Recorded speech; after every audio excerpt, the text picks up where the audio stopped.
how we did our Vicky. Okay, the Vicky is pretty complicated to put a headliner shell in. Now, the Coupe, the headliner shell for that is one piece instead of two. You got your headliner sheet and your bulkhead all in one. So we got to do the same thing that we did before. We got to cut out our window opening just like that. And then we're going to do the same thing that we did on our Vicky. We're going to measure back from the front to the center post, and we're going to measure that out and cut it in half. And in the Coupe, you don't have to worry about welding tabs on like you do in the Vicky, because the Coupe is supplied with square tubing instead of solid round stock.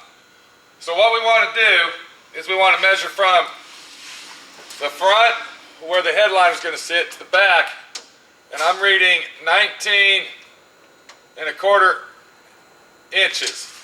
So I'm going to measure that out at 19 1/4 inches. I'm going to cut it off, and we'll put the front section in, and then we'll put the back section in separate. Now, hopefully it will hang over just a hair, because that's really what we want. Now you can actually cut it precise if you want, where it's butted up, but you really don't have to, especially if you're going to get custom interior put in your car.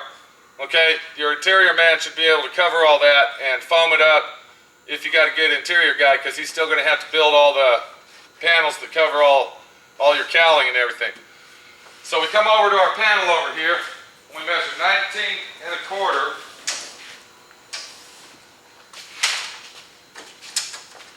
And if this thing's cut straight across this edge, then we should be okay. The Coupe is a little bit easier to put that in than it is the Vicky. The Vicky is very tricky. It's called a tricky Vicky. Does that make sense, Larry? Makes sense. My tape to make a straight line, because that's faster and more efficient to give you a nice accurate straight line than to sit there and try to measure it out. And I'll just stretch it out tightly.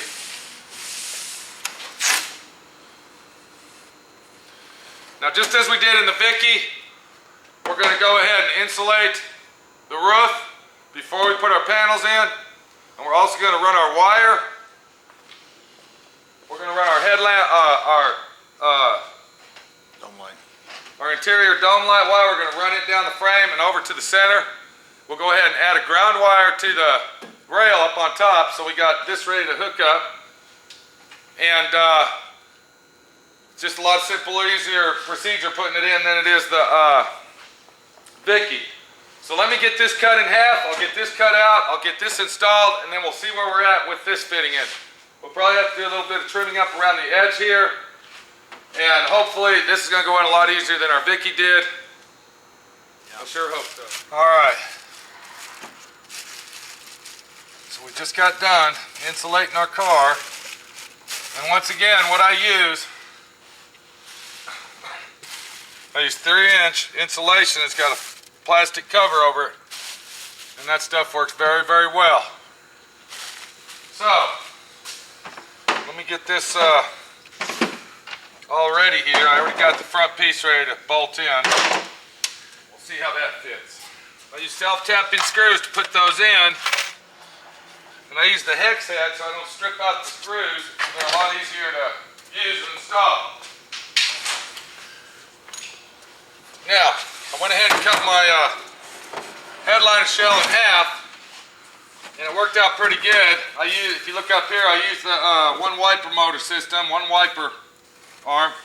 I cut my hole out for that, just roughed it in, because once again, the interior guy should be able to take it. Basically, just like the Vicky, if you don't have some type of tool like I have right here, okay, it becomes a two-man job. But if you're self-contained like I am, and get stuck in positions where you end up doing a lot of stuff by yourself, you learn how to make tools that become third arms and hands. So we're going to go ahead and get that front section fit up in there, lined up. I'm going to take my prop rod very carefully, not to mess up our wires. at it, it looks like it's fitting really well.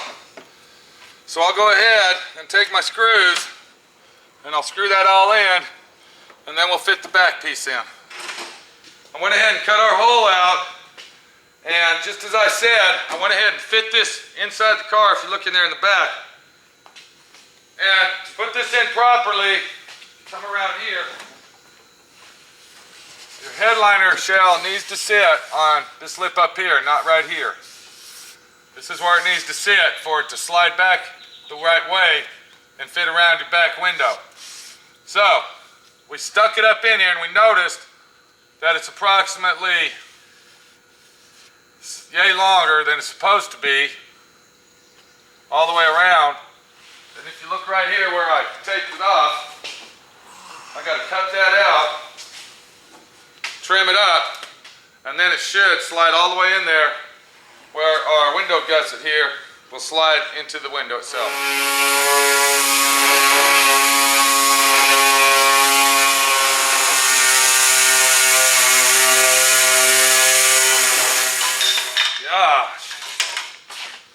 Alright, now I'm going to try to test fit it in there and see what happens.